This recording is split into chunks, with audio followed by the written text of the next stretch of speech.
Bapak Ibu jemaah muslimin semoga dirahmati dan diberkati Allah Subhanahu wa taala. Kita lanjutkan pembahasan kita dalam kitab Al-Ushul Tsalatsah. Tadi kita telah sampaikan bahwasannya kewajiban bagi setiap muslim, kewajiban bagi kita semua ada 4 perkara. Yang pertama yaitu untuk mempelajari ilmu. Ilmu yang dimaksud adalah ilmu agama. Adapun ilmu perkara tentang dunia, jemaah sekalian, itu sifatnya tidak wajib seperti wajibnya menuntut ilmu. Ya, tidak wajib seperti wajibnya menuntut ilmu agama. Sekiranya perkara dunia kau hanya sebatas untuk hitung-hitungan, untuk membaca, mungkin kita yang tahu. Namun dalam perkara agama kita bagus, itu masya Allah luar biasa. Jangan sampai terbalik jemaah sekalian. Bata baliknya santiang perkara dunia tapi jahil dalam perkara agama. Kalau perkara dunia tanyalah kayaknya. Tidak ada yang tak tahu gitu. Kok mengecek pada yang santiang. Apapun perkara dunia dia mengetahui. Tapi dalam perkara akhirat dia jauh dari tuntunan agama. Maka mereka adalah orang-orang yang merugi jemaah sekalian. Kaum muslimin yang dimuliakan Allah Subhanahu wa taala. Maka begitu juga seharusnya di dalam keluarga kita yang harus kita kedepankan itu, yang harus kita utamakan itu adalah ilmu agama. Yang harus kita kedepankan, yang harus kita utamakan di dalam pendidikan kita dan keluarga itu adalah perkara agama. Didik anak-anak kita dengan ilmu agama. Didik anak istri kita dengan perkara agama. Bukan perkara dunia. Kalau dunia jemaah sekalian, insya Allah dunia itu akan ikut, Pak. Dunia itu akan ikut. Dan jangan pernah dibayangkan pula, Pak, kalau belajar ilmu agama itu akan terhalang dalam masalah dunia. Enggak akan pernah. Justru ilmu agama itu yang akan membedakan kita, yang akan memberikan kebaikan begitu banyak kepada kita, Pak. Dengan kita belajar ilmu agama, kita mengetahui akan hak Allah Subhanahu wa taala, yang mana sebab itulah kita diciptakan oleh Allah. Kita mengetahui ma yang tauhid, bisa membedakan ma yang tauhid dan ma yang syirik. Sehingga dijelaskan oleh para ulama jemaah sekalian, idza arafta tauhid arafta syirk. Kalau engkau mengetahui tauhid, pasti engkau tahu akan syirik. Kalau engkau belajar mengilmui tentang tauhid kau, tentang hak Allah, pasti engkau akan tahu tentang syirik. Wa idza arafta syirka lam ya'rifit tauhid, lam ta'rifit tauhid. Kalau engkau malah biasa dengan kesyirikan, tidak tahu lah mana tauhid dan mana yang syirik, Pak. Tidak bisa membedakan lagi. Maka tujuan belajar ilmu agama kok untuk bisa membedakan mana yang tauhid dan mana yang syirik, Pak. Tapi kalau tidak nanti campur aduk aja, Pak. Tujuan menuntut ilmu agama kau agar bisa membedakan ma yang hak dan ma yang batil, agar tak bercampur aduk antara yang hak dengan yang batil, agar tak bercampur aduk ma yang tauhid dan ma yang syirik. Tak bercampur aduk tauhid dan syirik, Pak. Kini banyak di tengah-tengah kaum muslimin bercampur aduk antara tauhid dengan syirik, Pak. Dikerajokan dek kaum muslimin dalam waktu yang bersamaan, ada di situ tauhid dan ada di situ syirik. Tapi dia tidak mengetahui, kau menganggap itulah ibadah. Bahkan syirik kinilah dianggap ibadah. Tapi tauhid, alaikum, aneh dan asyang. Kenapa? Karena dia tidak belajar ilmu agama, Pak. Maka tujuannya agar bisa kita membedakan. Contoh gini, Pak, jemaah yang dimuliakan Allah Subhanahu wa taala, ada istilah syirik itu, Pak, dibalut dengan istilah yang bagus. Contohnya ada istilah orang gini, tolak bala, Pak. Istilah Tolak bala kan rancak apa nak? Rancak tolak bala tu pak. Amalannya diarak kok seekor kambing atau seekor ayam tetapi lawi dengan kalimat la ilaha illallah. Iya pak. Jika tidak ada, walhamdulillah kalau tidak ada. Siku kambing pak diarak kata pilawi bapawayan pak kabau lo le. La ilaha illallah itu kan kalimat tauhid pak, ya lah. Kalimat tauhid tak kalimat la ilaha illallah tu kalimat yang paling agung pak jemaah sekalian. Tapi ketika tiba di Tapilawi nanti kerajaan badarahan kabau tadi, badabih kabau tadi seraan darah Tapilawi. Tujuannya apa? Kapalui pacampaan kah? Campaan kalawi. Iko tauhid kau atau syirik ke pak? Syirik. Awalnya apa tadi? Kalimat tauhid yang diagungkan. Dan iko dianggap sebagai ritual rutinan di tengah-tengah masyarakat. Sehingga tidak banyak terjadi hal semacam itu pak di tengah-tengah masyarakat. Tidak bisa membedakan ma yang tauhid dan ma yang syirik. Apa penyebabnya? Tidak belajar ilmu. Tidak bisa orang membedakan kini pak ma dan ibadah dan ma yang syirik. Yang baca kalimat la ilaha illallah pak ratik tinggi ya. Sambil goyang-goyang tu pak la ilaha illallah, la ilaha illallah. La ilaha illallah kalimat yang agung, zikir. Bahkan dikatakan dari Nabi afdalul zikir. Zikir yang paling afdal itu kalimat la ilaha illallah. Tapi tidak tahu menempatkan, tidak tahu memposisikan kalimat yang agung sehingga dibaca dengan cara menari-nari. Apa penyebabnya? Tidak berilmu pak, jauh dari bimbingan agama. Tidak bisa orang kini membedakan pak ma yang ibadah dan ma yang bid'ah tadi pak. Ma yang ibadah dan ma yang syirik. Kadang di kuburan ya berdoa pak, berdoa ke kuburan, coba doa di kuburan itu berbeda pak. Berdoa ke kuburan, coba doa di kuburan. Masih berbeda berdoa ke kuburan kau pak. Meminta kapauni kubu. Kan ada jemaah sekalian. Banyak di tengah-tengah kaum muslimin pai ke tempat-tempat kuburan yang dianggap kerame, kuburan-kuburan yang dianggap barokah bisa menjawab dan mengabulkan doa-doanya. Pai ke kuburan mana? Minta-minta ke penghuni kubur. Dengan alasan apa? Karena apa doa mah? Karena meminta juga kepada Allah, tapi dengan wasilah itu. Adalah Allah Subhanahu wa taala mengatakan di dalam Al-Qur'an, orang yang lah mati itu tidak bisa lagi mendengar. Kalaupun bisa dia mendengar, tidak bisa mengabulkan doa awak doh. Mengapa itu terjadi jemaah sekalian? Berdoa kepada penghuni kubur kerana tidak bisa membedakan antara yang tauhid dan yang syirik pak. Tidak bisa memilah-memilih. Sehingga bercampur gini antara tauhid dan syirik dikerajukan dalam satu waktu. Bahkan tak jarang syirik yang lebih dominan daripada tauhidnya.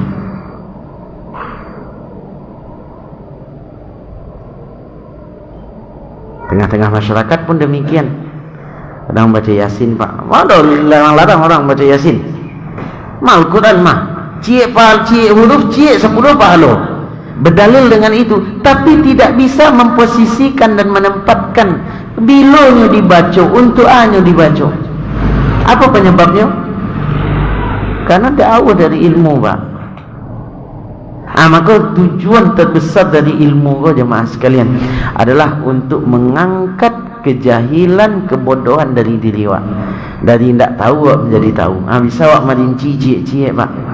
Ma yang ibadah, ma yang adat, ma yang tauhid, ma yang syirik, ma yang sunnah dan ma yang bid'ah. Mana yang hak dan ma yang batil. Tak boleh kita gabungkan dong. Allah Subhanahu wa taala mengatakan wala talbisul haqqa bil batil. Jangan kalian campur aduan antara yang hak dengan yang batil. Di dalam urusan dunia pun demikian, tak boleh dicampur-campur Pak. Kalau dalam urusan dunia saja Pak, tak boleh awak campurkan Pak yang bukan tampeknya, apalagi ke dalam perkara agama, perkara akhirat. Itulah campuran Pak, masukan pinang tu Pak, atau masukan sawit tu Pak ke dalam randang lah kira-kira. Hah? Kalau sawit ya, randang sawit ya, randang sawit ya. Ndak minyak itu langsung sawit tu. Pan yang orang goreng-goreng mah masuknya sawit go, masuk kuali langsung. Masuknya lawak di situ aja kira. Itu kan perkara dunia Pak. Tapi kalau bukan pada tampeknya, tak bisa diposisikan. Apa cara bisa memilah dan memilih yang demikian? Tentu dengan ilmu. Maka jemaah sekalian dimuliakan Allah, banyak terjadi di tengah-tengah masyarakat kerancuan di dalam beragama kerana ini mencampur adukan antara yang hak dan yang batil.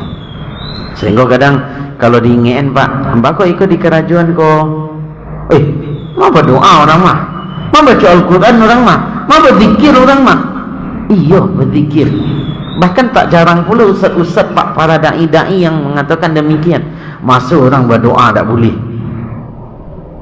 doa bersama. Sudah salat wajib berdoa bersama, masa orang berzikir tak boleh? Kan aneh. Jadi seolah-olah kalaulah ada istilah berdoa, ada di situ kalimat Allah, kalimat tauhid, kalimat bismillah, apapun boleh di kerajaan. Padahal di dalam agama kita ada rinciannya, cie-cie Pak. Kalau salat merdeka, berzikir merdeka, berdoa merdeka, baca tahlil merdeka, bukan dilarang, tapi diajarkan ma posisinya yang tapeh, di ma kita harus baca, di ma harus kita beribadah. Tak boleh beribadah tu menurut awak aja dulu. Maka tujuan berilmu tadi, annahu yajibu alaina ta'allumu arba'i masail, bahwasanya wajib bagi kita, wajib atas kita untuk mengetahui yang perkara. Yang pertama adalah berilmu, mempelajari agama yang mulia. Dalam urusan mencari nafkah pun ada tujuh Pak. Mencari nafkah Pak, itu harus tahu loh gitu, ma yang hak dan ma yang batil. Kan ada orang mengatakan Pak, tidak boleh jual minuman doh, maksudnya minuman khamar tu haram tu. Kalau kau tak boleh, ma dia tak minum doh mah. Akhirnya dijual juga Pak. Ini kayak yang dipahami apa, yang berdosa tu hanya orang yang meminum, tapi orang menjual tak ada. Rokok ada dia, menjual rokok tak boleh dia rokok tu, dia tak merokok tu mah, biarlah orang tu berdosa. Ini sia yang meminum, sia yang mesok, sia yang merajakan dan haram, ni yang berdosa.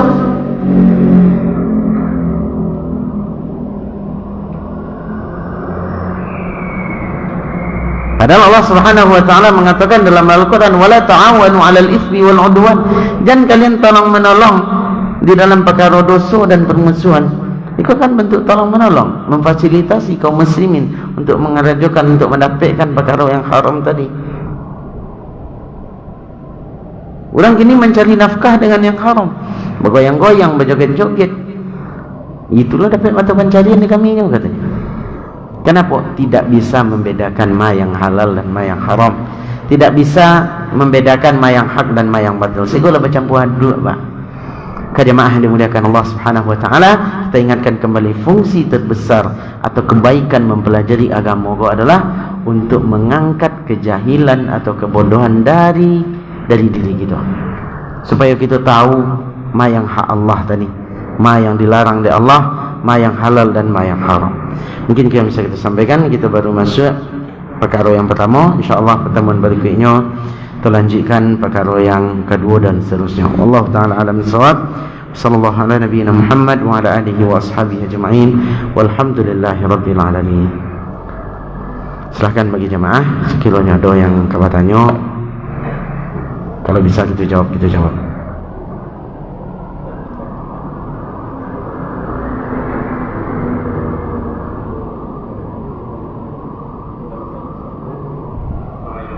Assalamualaikum warahmatullahi wabarakatuh.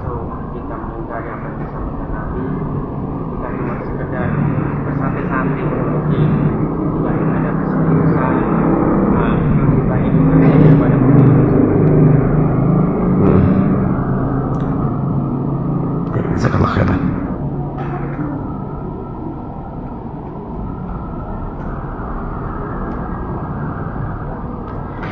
Ya, ada yang pertanyaan yang bagus dari saudara kita. Ada yang bersantai-santai dalam menuntut ilmu. Apakah itu termasuk mengingkari Nabi kita Muhammad sallallahu alaihi wasallam? Sebenarnya Pak, jemaah sekalian, kalau ditanyakan kepada diri kita seorang-seorang, mana yang kita lebih butuhkan, mana hidup yang lebih panjang di dunia atau di akhirat?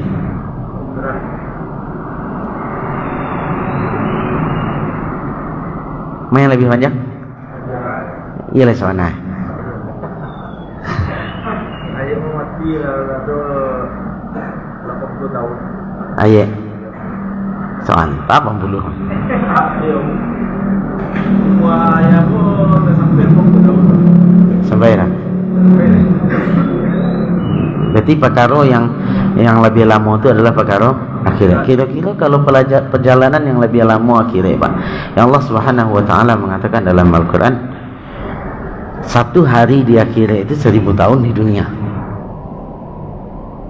Satu hari di akhirat, Pak, 1000 tahun di dunia. Tidak 1000 hari, Pak. 1000 tahun. Alfasanah. 1000 tahun.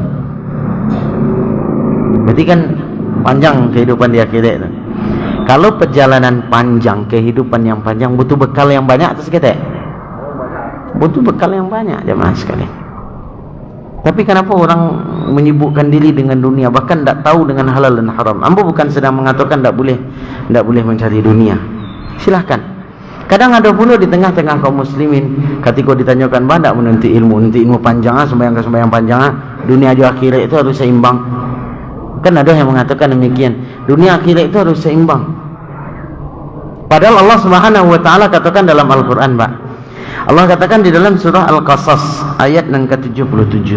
Apa kata Allah Subhanahu wa taala?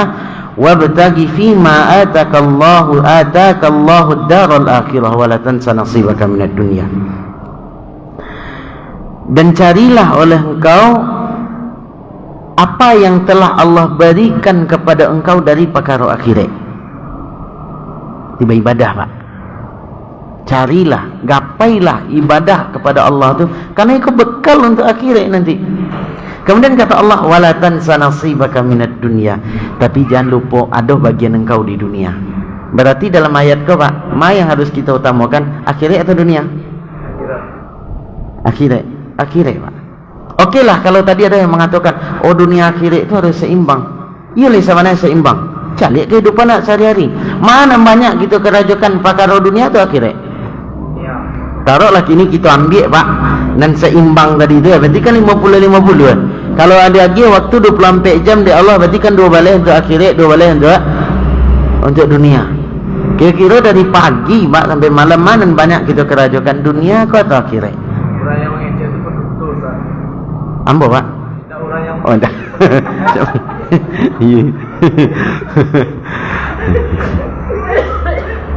Itu juga adalah bentuk pengingkaran saja, Pak. Dan jalannya tidak namuh itu dah. Jalannya tidak namuh. Makanya mas sekalian, kalau ia pun harus seimbang. Kadang 5 waktu pun dan wajib pun tak kerajuan dah. Kok tak kerajuan mana, Pak? Kadang menggugurkan kewajiban aja. Yang pentinglah solat. Banyak bisa mengetahui perkara di dalam salat itu. Padahal dalam salat itu ada perkara yang wajibnya, ada rukun-rukunnya, ada sunnah-sunnahnya, ada pembatal-pembatalnya. Banyak mengetahui kalau tidak belajar. Kadang untuk belajar 1 kali sapakan saja barik, Pak. Untuk duduk di siku, Pak, ada tidak bayi tu. Tak bayi duduk di siku tu. Barik juga di antara kita. Kita kadang mengatakan dunia dan akhirat itu harus seimbang. Cari dunia, akhirat ia juga. Tapi buktinya tidak. Kalau kecapak kau baru tahu je. Iya je mas sekalian. Santiang saya mengecek. Bapak. Hanya lu tagak awak. Nyalu inantarang dia. Makanya itu adalah bentuk pengingkaran. Dan ketahuilah jemaah sekalian, ketika seseorang tidak mau belajar agama, kita bukan sedang mengatakan harus lo duduk di majlis tarihan. Tak lo dah, Pak. Tak lo harus pergi khuruj awak dah. Tak lo harus pergi keluar tu dah. Tidak. Hadir majlis ilmu. Bukan berarti ndak lo boleh awak bakar racun, ndak lo boleh awak baladang, ndak lo boleh awak berdagang, ndak lo boleh ke sawah. Ndak, silakan. Itu perkara yang dibolehkan, Pak. Tapi jangan sampai menyibukkan sehingga melalaikan kita dari akhirat gitu. Sehingga ndak tahu kita membedakan, ndak bisa kita membedakan mana yang hak dan yang batil. Orang baru memupuk sawah, Pak. Abaliran air, dialirkan air ke sawah, Pak. Orang baru memupuk di atas kau sawah di atas. Apa buat bandar air ke sawah awak tu supaya tak boleh pupuk. Kadang perkara seperti itu jemaah sekalian. Kok timbangan pun ada tujuh. Tak bisa kita membedakan tangguang seketik mah tak ada. Jemaah dimuliakan Allah, ini adalah bentuk pengingkaran kepada Rasulullah SAW. Dan Rasulullah tak akan rugi, Pak. Yang rugi itu kita yang tak pernah belajar agama itu rugi. Sehingga tak bisa kita membedakan mana yang hak dan mana yang batil dari itu. Wallahu a'lam bishawab. Seperti itu mungkin jawabannya. Yang lain, Pak, silakan, Pak. Silakan, Pak. Assalamualaikum warahmatullahi Cara menghadapi orang mahasiswa, misalnya usaha kerjaan mesti yang minggu bertanggung jawab dia. Tapi wak jalih bahasanya dulu mbak, lain kecil dewa, lalu sampai kurang saya. Aku sudah bawa. Iya. Kita mungkin hanya mengingatkan akan hadis Nabi sallallahu alaihi wasallam. Inna syiraran nas dzal wajhain. Manusia yang paling buruk itu ada yang memiliki dua wajah. Manusia yang paling buruk, Pak, Bu, yang memiliki dua wajah. Ketika muka, Masya Allah, elok, manis je. Kadangnya ambil pepatah, kalau di Minang kau kan ada pepatah ya, Pak. Seburuk-buruk di dalam, baraka rimau di dalam, kambingnya keluar je. Kalau ketika Jawa elok, Pak, tapi kalau belakang awak cibin awak. Tiba dengan kondisi orang seperti itu, sabar lah, ada cara lain dah, Pak. Sabar gitu. Karena kita tak tahu di mana kamu memburukan awak. Kan tak tahu ada di mana kemadu domba awak. Tak tahu ada. Tak ada, sabar gitu, Pak. Itu minta petunjuk pada Allah. Makanya kadang kita harus berdoa kepada Allah. Dahulu Nabi mengajarkan doa yang bagus, Pak.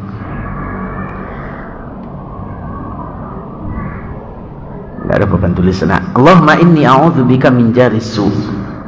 Ya Allah, aku berlindung kepada Engkau dari tetangga yang buruk. Tetangga yang buruk, Pak. Elok di mungko, Pak. Wa min zawjin tushayyibuni qabla al-mashi. Dari pasangan hidup yang membuat aku beruban belum pada waktunya. Konsepnya doa ya, Pak. Kan ada lo pasangan hidup kau, Pak, kok laki atau bini membuat awak beruban sebelum waktunya. Apa itu?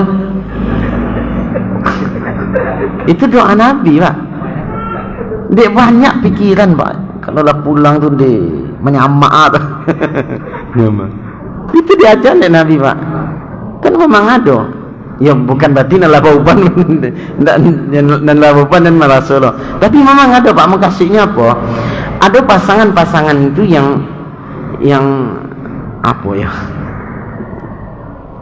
Membuat pusing gitu, Pak. Pikirannya dunia saja. Dunia saja. Dan tak masuk kebenaran kau deknya tu.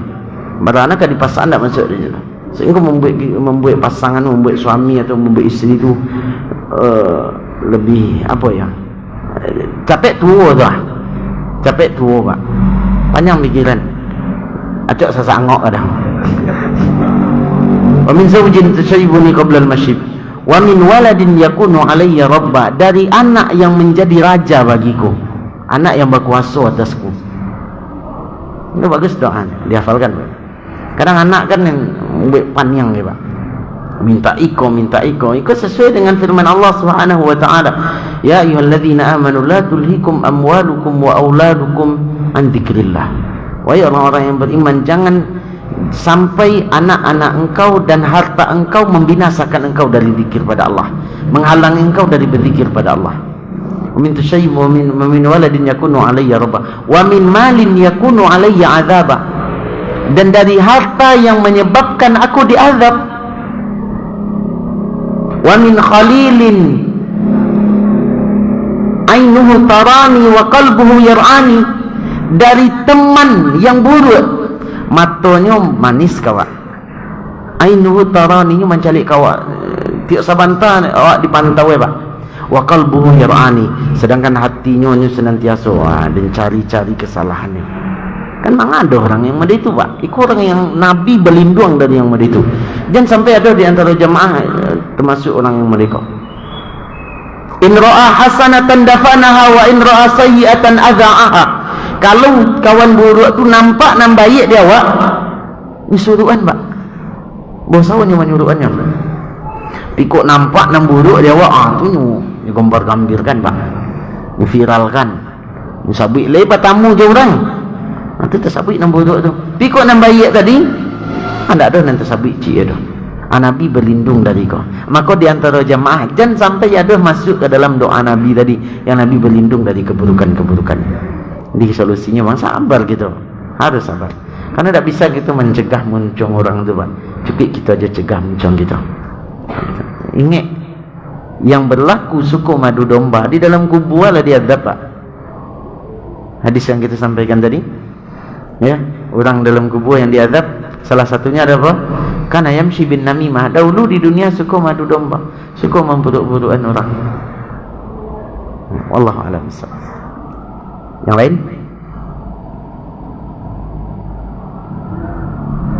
Pak, silakan Pak. Assalamualaikum warahmatullahi wabarakatuh.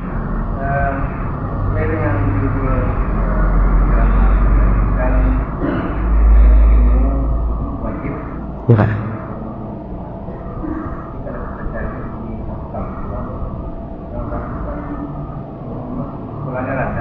Ya Pak. Kurang.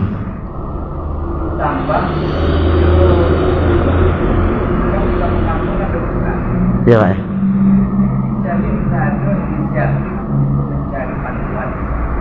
Oh.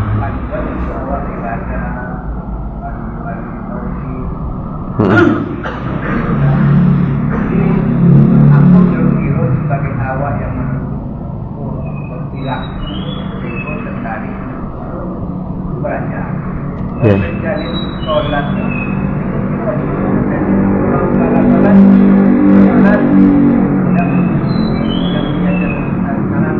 Ya, ya. Ya, ya, ya, ya. Masya Allah. Terima kasih banyak Pak. Bagus pertanyaan Pak. Semoga Allah berkah ya Pak. Fenomena terjadi dengan masyarakat yang beliau sampaikan, terutama di kampung-kampung ya Pak ya. Kurangnya minat masyarakat untuk menuntut ilmu, ditambah pula dengan dai-dai atau ustaz-ustaz yang mungkin kurang rujukan. Coba solusinya dikembangkan di kampung tu Pak.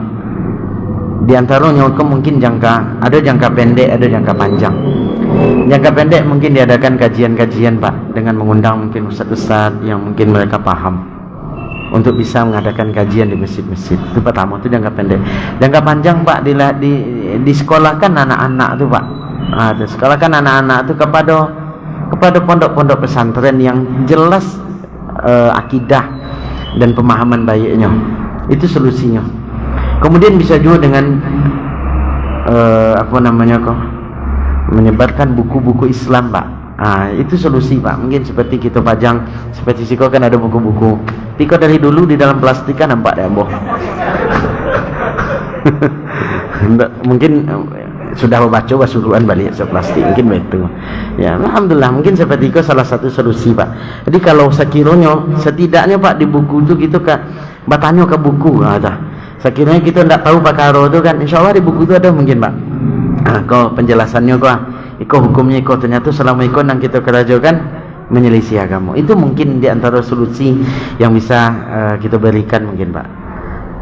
Atau ada dari segi memandang kita kira Karena dia tak tahu, harapannya ada hukuman dalam. Iya, iya. Dia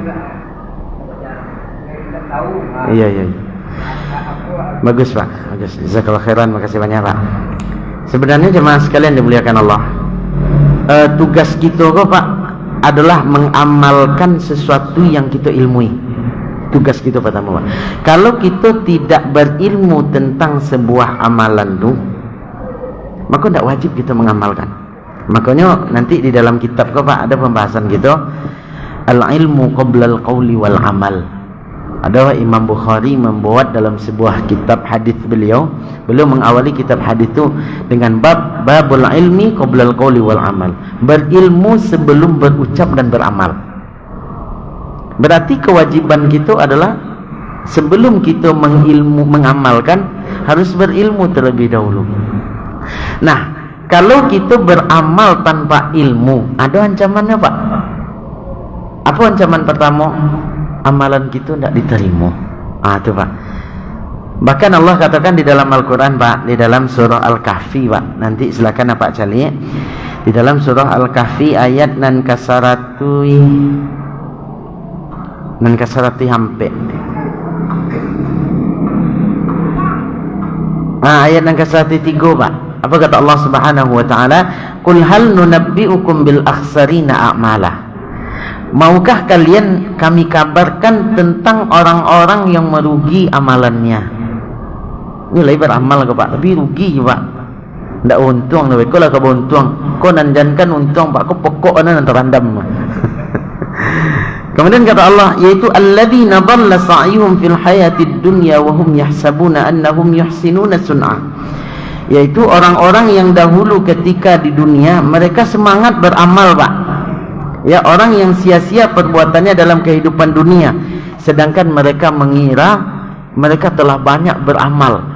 Hanya menganggap amalannya lah banyak loh, tapi amalan tadi tidak berdasarkan ilmu, sehingga amalan itu sia-sia Pak. Apa bentuk sia-sianya Pak? Allah katakan di dalam surah Al-Furqan ayat 23. Kata Allah, nanti di akhirat orang yang beramal tanpa ilmu, wa qadimna ila ma amilu min amalin faja'alnahu haba'an manthura.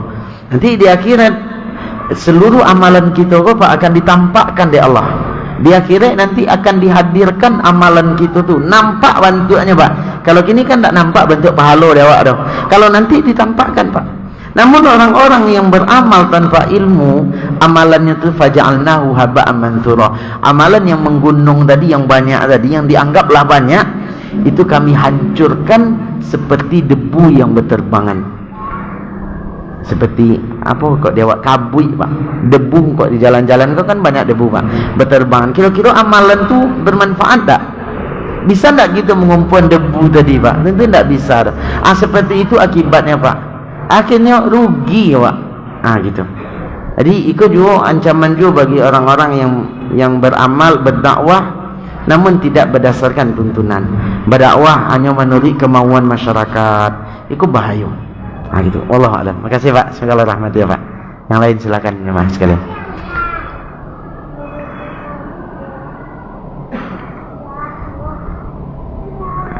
Kemana? Oh, kamu kok kuatannya di nggak bisa tangan lah. Itulah isyarat pulang Pak. Lah pulang surang-surang ada ma'ahilah malam hari ini. Baik, kita cukupin dulu. Mudah-mudahan Allah berkahi kita, Allah tambah ilmu kita, Allah tambah iman kita, dan Allah mudahkan kita untuk beramal berdasarkan ilmu. Wallahu ta'ala alam bissawab. Mohon maaf atas segala kekurangan kekhilafan. Kita tutup dengan doa kafaratul majlis.